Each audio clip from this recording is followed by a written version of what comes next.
বালকটি লাফাতে লাফাতে হেঁটে যাচ্ছে। তে প্রত্যেকটা পায়ের আঘাতে আঘাতে পাথরগুলো এক জায়গা থেকে অন্য জায়গায় সরে যাচ্ছে।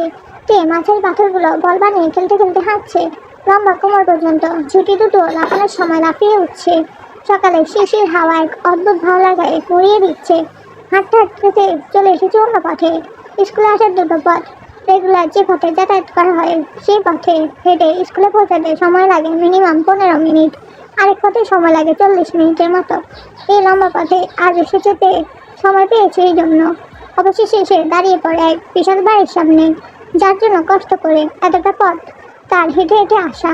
মুগ্ধ চোখে রাস্তায় দাঁড়িয়ে নজর রাখে সেই বাড়ির দিকে। এই রাস্তায় যে কেউ এলে কিছুক্ষণের জন্য এই বাড়ির দিকে তাকাবেই। বিশাল দোতলা বাড়ি। বাড়ির বাইরের পরিবেশ দেখে লোকজন মুগ্ধ হয়ে যায়। সুন্দর ফুল ফলের বাগানে ঘেরা বাড়িটি। বাড়ির ডিজাইনিং গেট, বাউন্ডারি ওয়ালগুলোর উপর হারিকেন লাইট। বাড়ির সামনে রাস্তার দুপাশে ফুলের বাগান, বসার জন্য বেঞ্চি, সব মিলিয়ে অপূরব সৌন্দর্যে ঘেরা। কিন্তু দেখে এগুলো কিছুই মুগ্ধ করে না।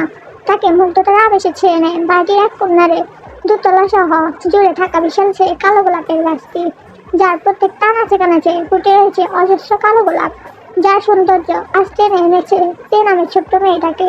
অতি চঞ্চল মেয়েটিও এই সৌন্দর্যে আবির্ভূত হয়ে ভুলে যায় তার অস্তিত্বকে।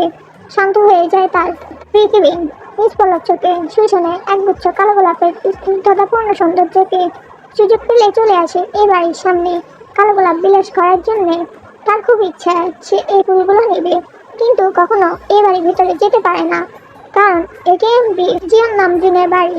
করা সিকিউরিটি। তের আব্বুর সাথে আরেমের খুব ভালো সম্পর্ক, তাই এ বাড়িতে তার ভালোই যাতায়াত আছে। কিন্তু তেকে নিয়ে আসা হয়নি কখনো। গেটের সামনে দারোয়ান বসেছিল। তেকে হাতের ইশারায় ডাক দিলে তে এগিয়ে আসে সামনে। দারোয়ান আকবর মিয়া একগাল হেসে বলে, কি মা জননী, কেমন আছো? অনেকদিন পর তোমায় দেখলাম গো। আলহামদুলিল্লাহ কাকা, আসবো কিভাবে বলো? তুমি যেমন এই বাড়ি পাহারা দাও, আমাকেও আব্বু পাহারা দেয়। আর এতটুকু রাস্তায় হেঁটে আসা যায় নাকি? পা ব্যথা করবে আমার। তা কিভাবে এলে? আব্বু কোথায়? সকালে ঘুম থেকে উঠে দেখি আব্বু নেই, কোথায় নাকি গিয়েছে, আসতে দেরি হবে, সেই সুযোগে বেরিয়ে এলাম। হা হা, তাই নাকি? গোলাপ দেখা হয়ে গেছে? বাড়িতে গাছ লাগাতে পারো তো? লাগিয়েছিলাম, অক্কা পেয়েছে। জিন্দা হলেও কি এর মতো এত সুন্দর হবে? শুধু দেখিয়ে গেলাম, নিতে আর পারলাম না। সে ঠিক বলছো, এই গাছ অনেক বছরের। এইবারে ছোট সাহেব যখন হাঁটতে শিখেছিল তখন নাকি গাছ লাগানোর সময় ছোট ছোট হাতে এই গাছ লাগিয়েছিল। সেই 1.5 বছর আগে। ছোট সাহেবের খুব প্রিয় যত্নের এই গাছ। ছোট সাহেব ছাড়া কেউ এই গাছ ফুল ছোঁয়ার সাহস পায় না। ও মা, তাই নাকি? খুব ডেঞ্জারাস বিষয় আসে। তোমাদের ছোট সাহেব বুঝি তেলা পোকার চচ্চড়ি, টিকটিকি কাবাব, মাকডোজার রেজালা, ব্যাঙের ঘ্যাঙের ঘ্যাং খেয়ে ডেঞ্জারাস হয়েছে? রাখ, কি বলো এইসব? তুমি বুঝবে না, তোমার বুঝার বয়স হয় নাই এখনো। আমি গেলাম। আর শোনো, আব্বুকে ভুলেও বলো না কিন্তু আমি এসেছিলাম, কেমন? আচ্ছা আচ্ছা। ছাদে দাঁড়িয়ে দাঁড়িয়ে কফির কাপে চুমুক দিচ্ছিল জাঙ্কুক। হঠাৎ নিচের দিকে চোখ পড়তেই দেখে দারোয়ানের সাথে একটা ইউনিফর্ম পরা মেয়ে দাঁড়িয়ে কথা বলছে। চেনা চেনা লাগে। ভাবতে ভাবতে চিনতে পারে মেয়েটাকে। এই তো সেই মেয়ে যার সাথে কার অ্যাক্সিডেন্ট হতে হতে বেঁচে গেছে। কিন্তু এখানে কি করে? ভাবতে ভাবতে নিচে চলে আসে জাঙ্কুক। দারোয়ানের কাছে গিয়ে দেখে টেনে চলে গেছে। দারোয়ানকে বলে, এখানে একটা মেয়ে দাঁড়িয়েছিল ইউনিফর্ম পরা, মণিমা, সুইং চেয়ারম্যানের মেয়ে। এখানে কি করছিল? আর বলবেন না ছোট সাহেব, আপনার ওই গোলাপ ফুলের গাছ দেখার জন্য আসে মাঝে মাঝে। ওর খুব প্রিয় কালো গোলাপ। লুকিয়ে আসে, চেয়ারম্যান সাহেব যেন না জানে। ও আচ্ছা। টেবিলে খেতে বসেছে সবাই। জিন ছেলেকে খাইয়ে দিচ্ছে। জাঙ্কুক খেতে খেতে বলে, পাপা আমি কাল চলে যাচ্ছি। এই 2 দিনে যেহেতু গন্ডগোল করেনি, মনে হয় না আর করবে। আরেম ছেলের দিকে তাকিয়ে বলে, তোমার কোনো কাজ নেই ঢাকায় আপাতত। যে কয়টা দিন দেশে আছো এখানেই থাকো। ওকে, ভেবে দেখবো, বাট কাল যেতে হবে। ঠিক আছে। পরদিন দুপুরবেলা স্কুল মাঠে 2 দলে কোন্দল শুরু হয়। আরেম সাহেব শুনে দলের ছেলেদের কাছে খবর পাঠায় গন্ডগোল না করতে, শান্তি বিরাজ করতে, অযথা মারামারি না করে সরে আসতে সেখান থেকে। কিন্তু দলের ছেলেরা সরে আসতে চেয়েও পারে না। উল্টো বিরোধী দলের প্রতিনিধি রাইটের দল আরেম সাহেবের দলের ছেলেদের আটকে উস্কিয়ে দেয়। শুরু হয় মারামারি। হঠাৎ স্কুল টাইমে এভাবে মারামারি শুরু হওয়াতে ছাত্ররা ভয় পেয়ে যায়। টিচাররা ছাত্রছাত্রীদের হলরুমে নিয়ে আসে তাড়াতাড়ি করে। হেড টিচার গঙের খেয়াল হয় তার শালিকা তো স্কুলে এসেছে। কোথায় ও? খুঁজে খুঁজে বের করে দেখে বেস্ট ফ্রেন্ড জুহাকে চেপে ধরে ভয়ে শুকনো মুখ করে দাঁড়িয়ে আছে। কাছে যেতে যেতে এসে কোমর জড়িয়ে ধরে বলে, ভাইয়া কোন কোন দল মারামারি করছে? RM এবং ব্রাইটের দল। আব্বু কি আসছে এখানে? আমি শিওর আব্বু আসছে। আব্বু পরিষদে ছিল। আরে না, আসে নাই, তুই ভয় পাস না। বাইরে প্রত্যেকটা আওয়াজে এর বুক ধরপড় করতে থাকে, ভয়ে কান্না চলে আসে। গঙ্গিকে ছেড়ে জানলা পাশে এসে দাঁড়ায়। বাইরের লোকগুলো লাঠি নিয়ে মারামারি করছে। হঠাৎ দেখে একটা গাড়ি এসে থামলো। গাড়ি থেকে জাঙ্কুককে নামতে দেখে চিনে ফেলে, এই তো সেই ডলফিন। জাঙ্কুক নেমে হাঁটা পুল করতে করতে এগিয়ে আসে, সামনের লোকগুলোকে ধুলাই করতে শুরু করে। কুস্তিগির বডির সাথে কেউ পেরে উঠতে পারে না। পুরো দল অর্ধেকের বেশি লোককে একাই ধুলাই করার পর হঠাৎ করে সব একজোট হয়ে জাঙ্কুকের উপর ঝাঁপিয়ে পড়ে নিজেদের জ্বালা মেটাতে। কারণ বিগত কয়েক বছর থেকে প্রত্যেক গোলাযোগের সময় জাঙ্কুকের হাতে সবাইকে ন্যস্ত হতে হচ্ছে। ঘটনা বেগতিক থেকে 2 ইউনিয়নের 2 চেয়ারম্যান আর 3 মেম্বার ভিড়ে ঢুকে জাঙ্কুককে সেভ করতে। এর মধ্যে সুবিনা ছিল। জাঙ্কুককে আনতে গিয়ে তাদের শরীরেও কয়েক ঘা পড়েছে। এদিকে জাঙ্কুকের এমন ফাইট দেখে তে ভয় কাঁপতে থাকে। যখন সুবিনকে দেখতে পায় তখন তার প্রাণটা হাতে আসে। এতক্ষণে কোন্দল প্রায় থেমে গেছে। ছাত্রছাত্রীরা বাইরে বের হতে শুরু করেছে। তে বের হয়, রঙিও আটকাতে নিলেও তে দৌড়ে বেরিয়ে আসে। আব্বু আব্বু করে কাঁদতে কাঁদতে দৌড়ে আসে। সুবিন ডাক শুনে দেখে কাছে আসতে নিজের সাথে চেপে ধরে। ভয় পেয়েছো আব্বু? কিছু হয় নাই তো, কাঁদে কেন? ভয় পেও না, তুমি তো আমার সাহসী বাচ্চা। গঙ্গিও কই ধরে নাই তোমারে? আব্বু তোমাকে মারছে? কই মারছে? কই ব্যথা করতেছে তোমার?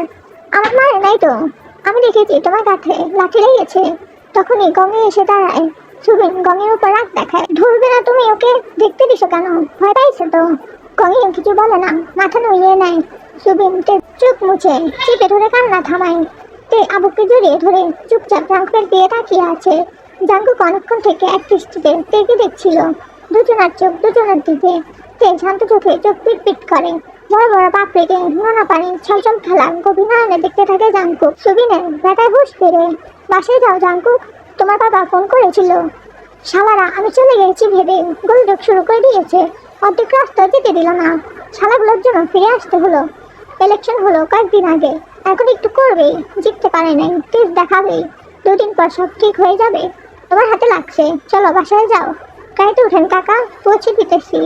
আর এই যে আম্মুনিকে হরলিক্স খাওয়া বাচ্চিকা, এত ভয় কিসের? আব্বুর মতো হও, অনেক সাহসী, অনেক শক্তিশালী। তে কোনো উত্তর না দিয়ে আব্বুকে আরো শক্ত করে ধরে জাঙ্কুকের দিকে তাকিয়ে চোখ পিট পিট করে। ভেজা চোখের পিট পিটানি যে এত ভালো লাগে ছড়িয়ে দেয়, তাই প্রথম দেখছি জাঙ্কুক। জাঙ্কুক এসে গাড়ির গেট খুলে দেয়। সুবিন তেকে নিয়ে গাড়িতে ওঠে। জাঙ্কুক বাসায় গিয়ে সোজা নিজের রুমে চলে যায়। জিন ডাকলেও শোনে না। ছেলের হাত কাঁপ দেখে জিন কান্না শুরু করে দেয়। আর বিরক্ত হয়ে উঠে যায় জিনের পাশ থেকে। জাঙ্কুকের রুমে এসে দেখে জাঙ্কুক রেগে দেয়ালে পাঞ্চ করছে। আরে আটকে দিয়ে বলে, এমনি হাতে 12টা বাজিয়ে এনেছিস, এখন আবার 13টা বাজাতে চাইছিস? লিভ মি অ্যালোন পাপা। একা থাকার জন্য ফুল নাইট পড়ে আছে। তার আগে দেখি তোমার কোথায় লেগেছে। ডক্টরের কথায় ফিরে তাকায় দুজনে। আরে রাগ দেখিয়ে বলে, এতক্ষণ লাগে আসতে? আরে বাবা তুই কি আমাকে সবসময় রকেট পাঠিস নাকি? শর্ত এখন আমার ভাতিটিকে দেখতে দে। আরেম সরে দাঁড়ায়। ডক্টর জাঙ্কুককে বিছানায় বসায়। হাতে জখম দেখে ট্রিটমেন্ট করে চলে যায়। জিন জাঙ্কুকের রুমে আসে খাবার নিয়ে। জিনের সাথে জিমিনও আসে।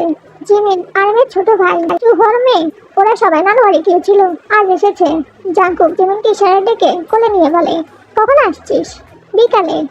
পাপা মম কোথায়? পাপা জেঠুর সাথে। মমের মাথা ব্যথা করছে তাই ঘুমিয়ে পড়েছে। ডেকে চিনিস? তোরা ক্লাস সিনিয়র, এটি পরে গুলুমুলু পুতুলের মতো দেখতে। ও তে আপু, চিনি তো। তে আপু আমাকে খুব আদর করে, আমাকে ওর চকলেট দেয়, তারপর ওর মার্বেলও দেয়, আবার কৃষ্ণচূড়া ফুল কুড়িয়ে এনে হাতের নখ বানিয়ে দেয়। তাই নাকি? দুষ্টু দুষ্টু এক জায়গায় মিলবে ভালো তোদের। যা খেয়ে ঘুমিয়ে পড়।